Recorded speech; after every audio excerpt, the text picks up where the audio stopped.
Lucas 21, 34 a 36. Olhai por vós. Não aconteça que os vossos corações se carreguem de glutonaria, da embriaguez e dos cuidados da vida, e venha sobre vós de improviso aquele dia, porque virá como um laço sobre todos os que habitam na face de toda a terra. Vigiai, pois, em todo o tempo, orando, para que sejais havidos por dignos de evitar todas estas coisas que hão de acontecer e de estar em pé diante do Filho do Homem. Jesus está a fazer aqui uma recomendação.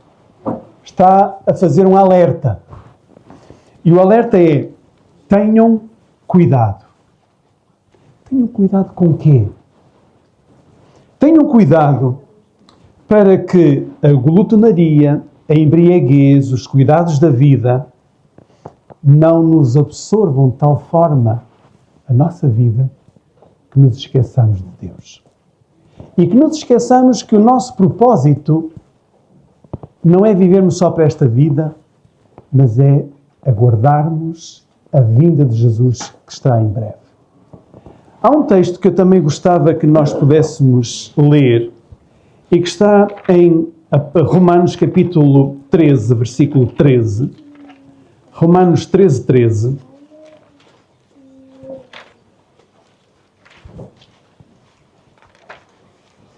Romanos capítulo 13, versículo 13.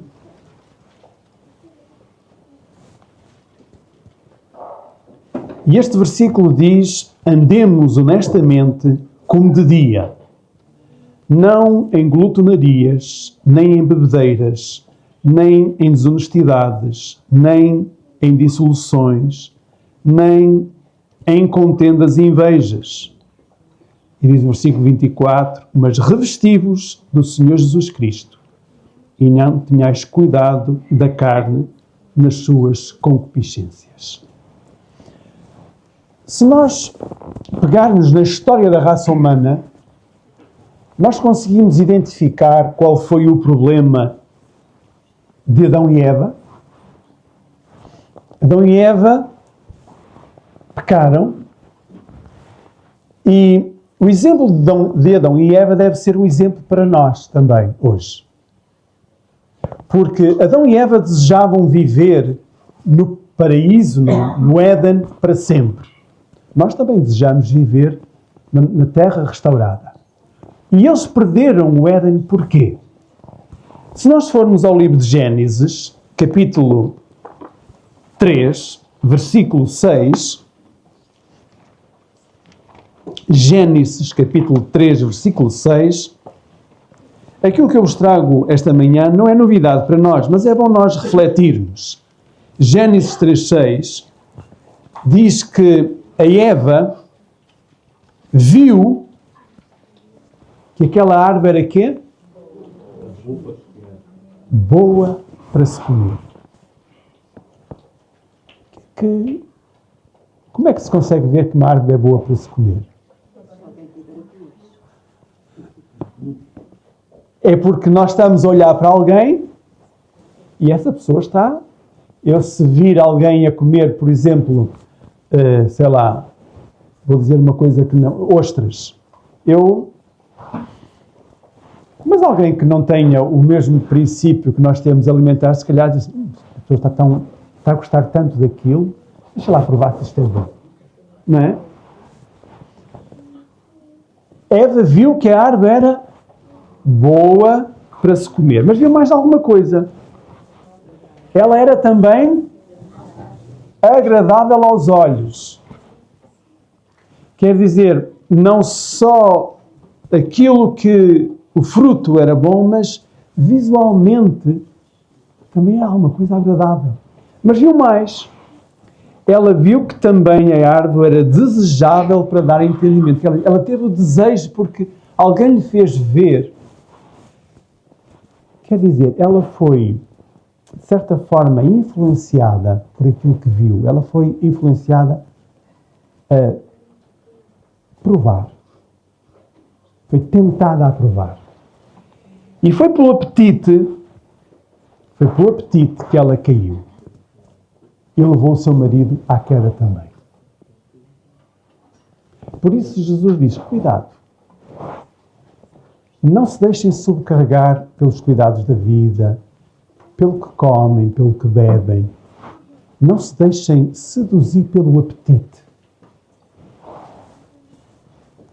Se pensarmos também naquilo que ocorreu 1600 anos depois, foi ocorrendo, mas começou a intensificar-se 1600 anos depois, está registado em Gênesis capítulo 6, Gênesis 6, no versículo 2, diz, Gênesis 6, 2, viram os filhos de Deus que as filhas dos homens eram formosas e tomaram para si mulheres de todas as que escolheram. O que é que temos aqui? Um apetite pervertido. Temos aqui não só o desejo de terem várias mulheres, mas o livro Patriarcas e Profetas diz que eles entraram por tudo aquilo que era o seu apetite e violência. Começaram também já na perversão dos alimentos, da comida dos alimentos que não deviam ser comidos.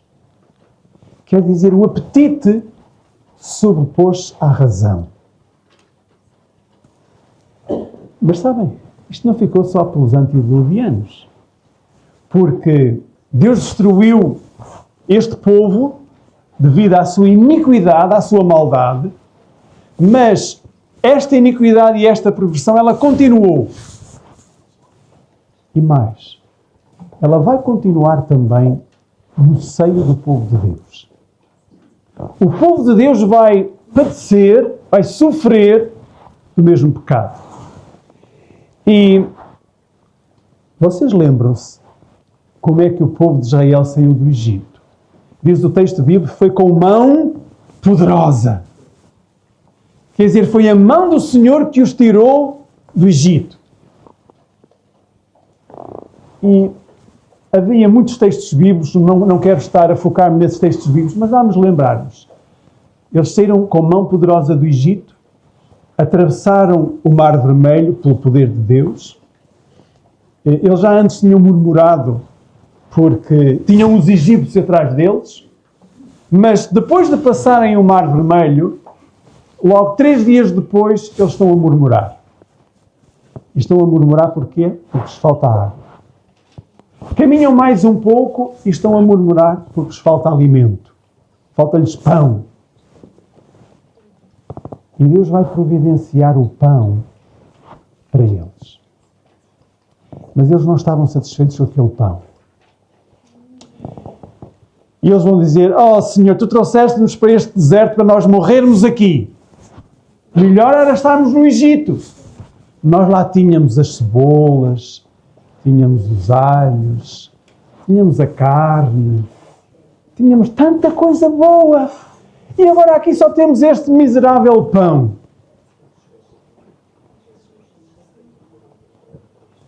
E sabem o que é que eles chegaram a dizer? Vamos ver este texto. Vamos a Números, capítulo 21. Números 21, versículo 5.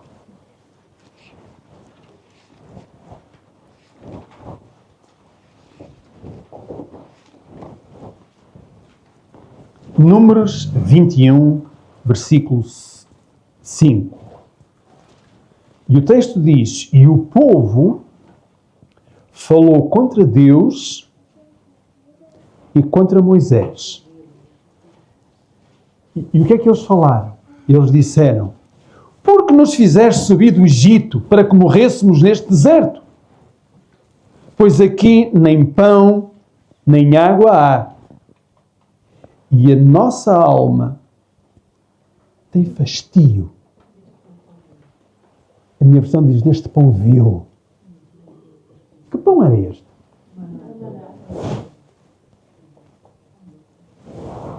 Como é que é possível ter fastio e chamar ao pão que Deus dá um pão vil, um pão... Como é possível? Eu pergunto, se nós estivéssemos lá, o que é que diríamos? Eu estaria espécie lá dizia o mesmo. Sabem porquê? Porque eles durante 40 anos estiveram todos os dias a comer a mesma coisa.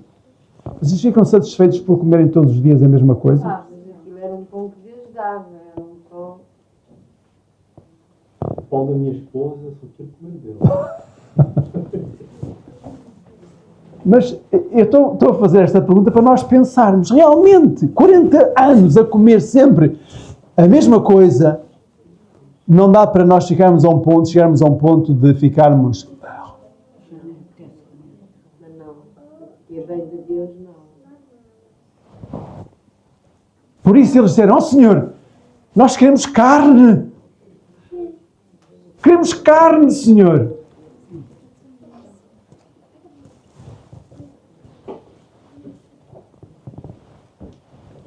Convido-vos a abrirem as vossas Bíblias em Efésios, capítulo 4.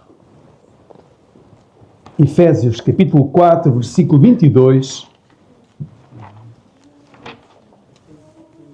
No livro de Efésios, capítulo 4, versículo 22.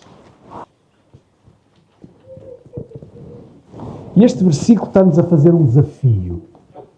Parece que está fora do contexto daquilo que nós estamos a dizer.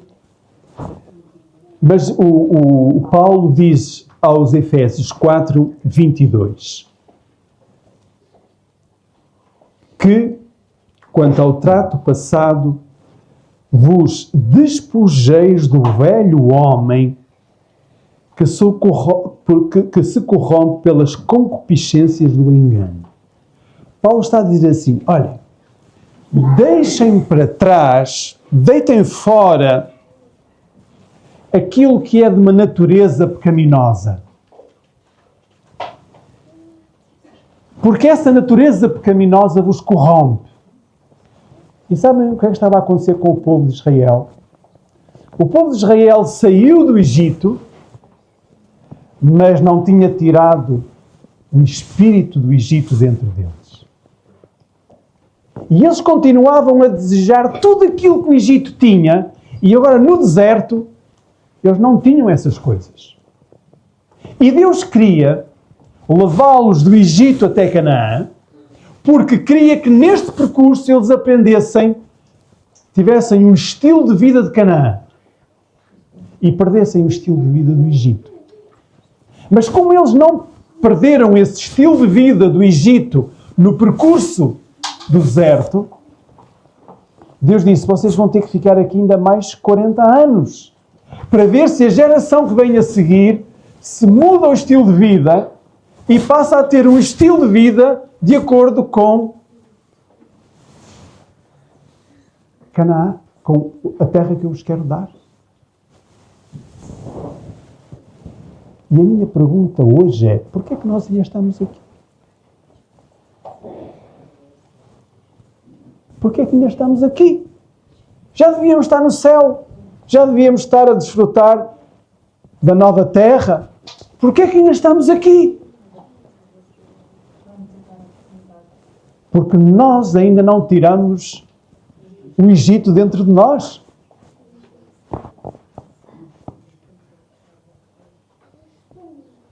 É muito importante conhecer as profecias, sem dúvida. Mas, meus irmãos, se eu conhecer a profecia, todas as profecias, e o meu estilo de vida ainda for um estilo de vida do Egito, as profecias vão se cumprir e eu não vou entrar na Canaã Celeste. Nós temos que fazer este percurso. E este percurso eu tenho que fazer individualmente. Quero partilhar convosco, e eu vou pedir que me possam colocar o PowerPoint. Este texto que eu vos vou ler, foi escrito a 18 de abril de 1887. E diz, pelo apetite desordenado, Adão e Eva perderam o Éden. Adão e Eva perderam o Éden porquê? Foi por isso que eles perderam o Éden? Foi. Eu pergunto, eles não tinham lá todo tipo de árvores do melhor que havia para comer? Mas havia lá uma árvore lá no meio que Deus disse, olha, não comam desta. E foi essa que ela foi buscar. Então foi pelo apetite desordenado. E vejam, e para alcançarmos o paraíso de Deus, temos de ser temperantes em todas as coisas. O que é temperança? É o equilíbrio entre quê? A temperança é a abstenção de tudo aquilo que é nocivo, tudo aquilo que é mau, nós não devemos tocar, e aquilo que é bom, usar com moderação. Isso é temperança. Porque se eu for moderado, por exemplo, no uso do álcool, ou se eu for moderado no uso de carnes que destroem o meu corpo, isso não é temperança. Portanto, a moderação tem que ser naquilo que é saudável e bom.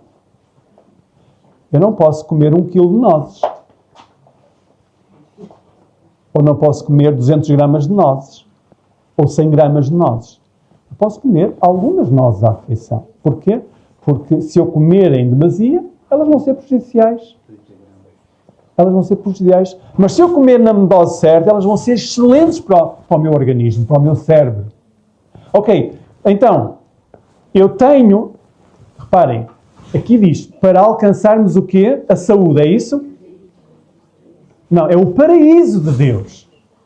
Para eu alcançar o paraíso de Deus, eu tenho que ser temperante em tudo. Temperante no trabalho, temperante no dormir, temperante no vestir, temperante no comer, temperante no falar, temperante no pensar, no exercício, em tudo. E agora veja, deveria alguém enrubescer, portanto, ficar vermelho de vergonha, ou recusar a taça de vinho ou um espumante copo de cerveja? Quer dizer, se me vierem oferecer alguma coisa que é nocivo, vou ficar vermelho e incomodado de dizer assim, não quero, mas ficar todo envergonhado? Não. Em vez de ser isso desonroso, recusando-se a condescender com o apetite e resistindo à tentação, portanto, está prestando serviço a Deus. Quando nós fazemos isso, estamos a prestar um serviço a Deus. Anjos contemplam tanto o tentador como o tentado. O pecado é vil. A condescendência com o apetite é sinal de fraqueza, covardia e degradação. A condescendência com o apetite é quê? Quer dizer, quando eu sou glutão, até mesmo sendo a comer o que é saudável, mas quando eu sou glutão, isto é um sinal de fraqueza, sou fraco, sou covarde e sou degradado. E isto é para viver onde?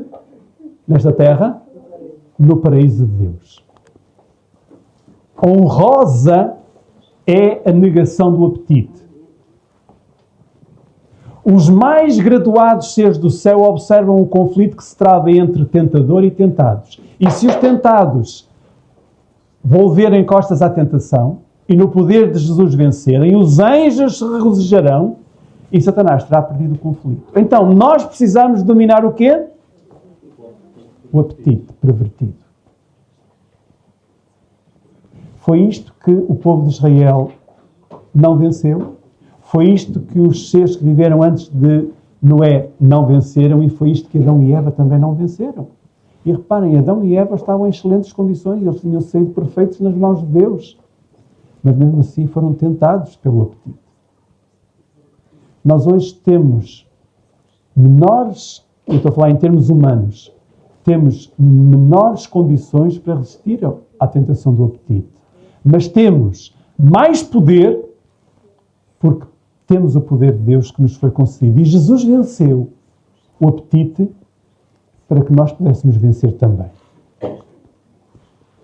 E leio-vos esta citação que encontramos no Mensagens Escolhidas, volume 1.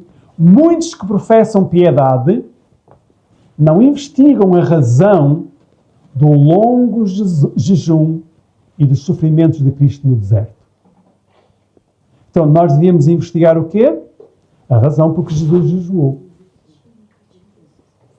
A sua angústia não foi por sofrer as ânsias da fome.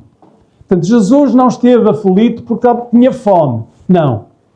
Mas pela sua intuição do terrível resultado para a raça humana da condescendência com o apetite e a paixão. Sabia ele que o apetite seria o ídolo do homem e o levaria a esquecer-se de Deus, obstruindo diretamente o caminho da salvação. Portanto, Jesus sabia que o apetite seria um ídolo. E eu pergunto, será que o apetite hoje é um ídolo? Eu quero fazer aqui um exercício com aqueles que são mais idosos, que têm 70 anos, 60 e muitos, 70 anos. Como é que era, ou 80, não é? Como é que eram as refeições nesse tempo? Ajudem-me. Comida muito simples, não era? Sopa, pão. Exatamente. Como é que são hoje as refeições?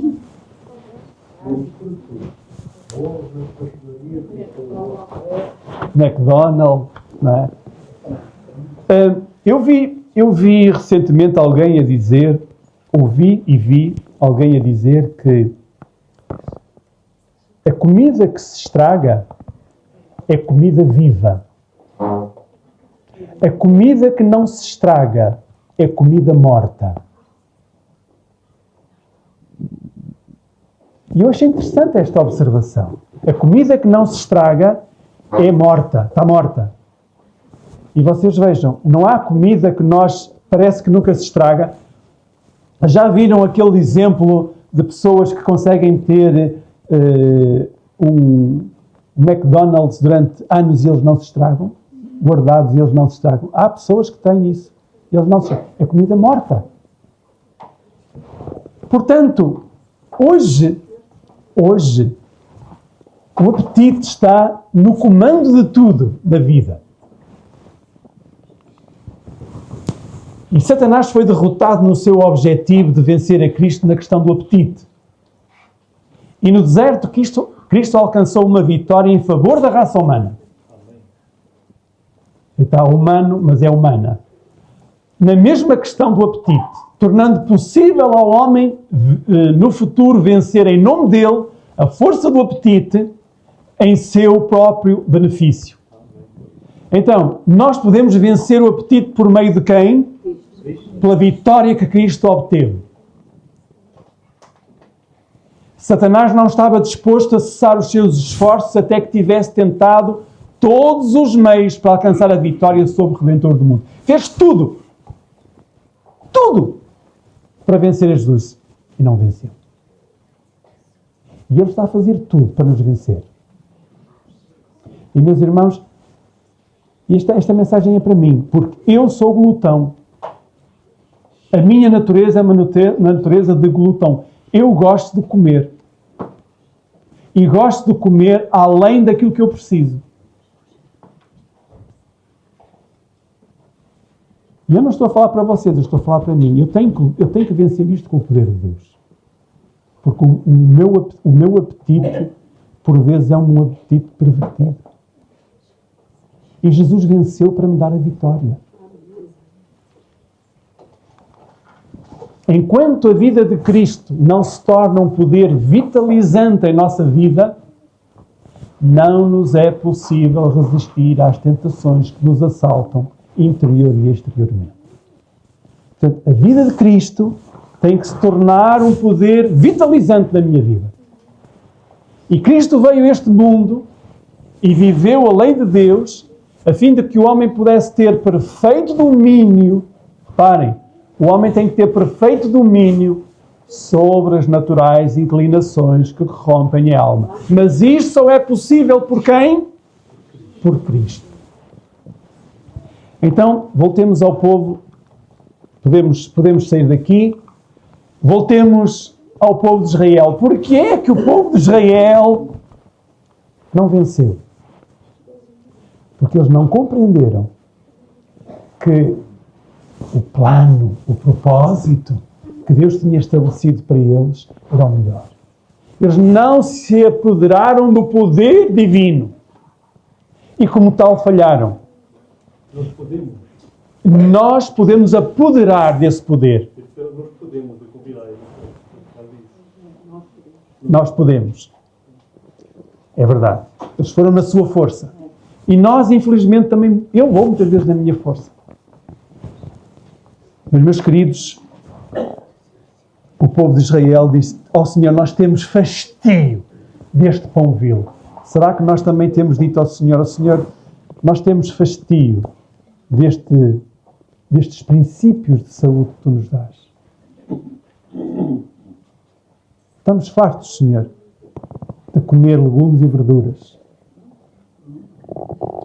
Podemos ter este princípio. Comer frutas. Meus irmãos, minhas irmãs, aquilo que o apóstolo Paulo diz e que nós já lemos em Efésios 4, 22, nós precisamos que o velho homem precisa de ser despojado. Despojado é deitado fora. O velho homem precisa de sair. Mas esse velho homem só sai quando Cristo entra. Porque não há espaços vazios. É na medida em que o velho homem sai que Cristo entra. E se eu não permitir que o velho homem saia da minha vida, Cristo não pode entrar. Como disse Jesus a Nicodemos, necessário que é nascer de novo. Quero ainda convidar-vos a ler 1 de Pedro, capítulo 1, versículo 14. 1 de Pedro, capítulo 1, versículo 14.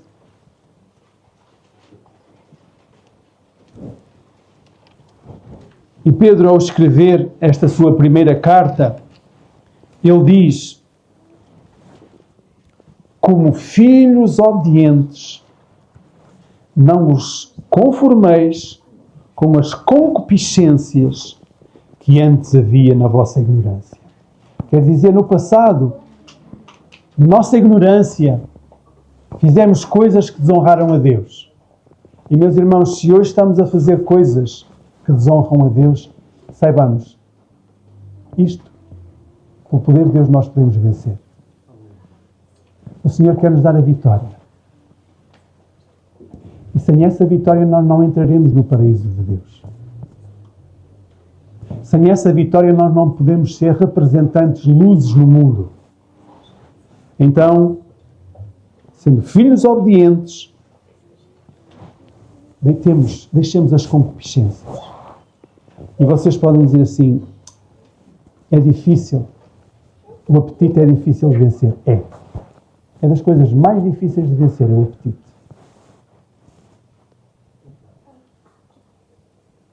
Mas é possível? Oh, sim, é possível. Pelo poder de Deus é possível. E vou terminar com um texto um bocadinho mais à frente, em 1 de João. 1 de João, capítulo 2. 1 de João, capítulo 2, e o versículo é o versículo 16.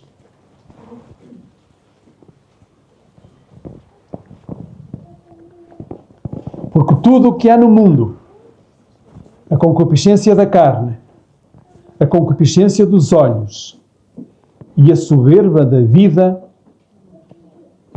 não são de quem? São do Pai, mas são satânicos. Então, nós hoje somos desafiados a todo tipo de concupiscências. O que é uma concupiscência? É o desejo o desejo não santificado. E nós hoje somos, de todas as formas, aliciados pelo que vemos, pelo que ouvimos, pelo que sentimos. Nós entramos numa área comercial, tudo está feito para apelar aos sentidos. O sítio onde estão as coisas que vamos comprar, o sítio onde elas estão, a música que está de fundo, que nem nos apercebemos, a cor da luz que nos envolve. Reparem, vocês vão ao centro comercial, não há luz, não há sol lá dentro. E porquê é que não há sol? Para isso mesmo, para nos controlar completamente. Então a concupiscência é os desejos não santificados que nos destroem. E, meus irmãos, precisamos de fazer este percurso pelo deserto, lançando mão daquilo que o Senhor nos tem dado, que é o maná, que é a água que brota da rocha de Horeb. Passar por este deserto, deixando tudo aquilo que gostávamos no Egito. É um percurso com Cristo, que é possível, mas que no fim nos dará a vitória. Amém. Somos mais do que vencedores por aquele que nos amou. Então, recorramos ao Senhor, lancemos mão do seu poder, e o Senhor nos dirá: bem está, servo bom e fiel. Sobre o pouco foste fiel, sobre o muito colocarei. Entra no gozo do teu Senhor. Este é o desafio que o Senhor nos está a fazer. E cada um de nós possa dizer: sim, eu quero, Senhor. Amém.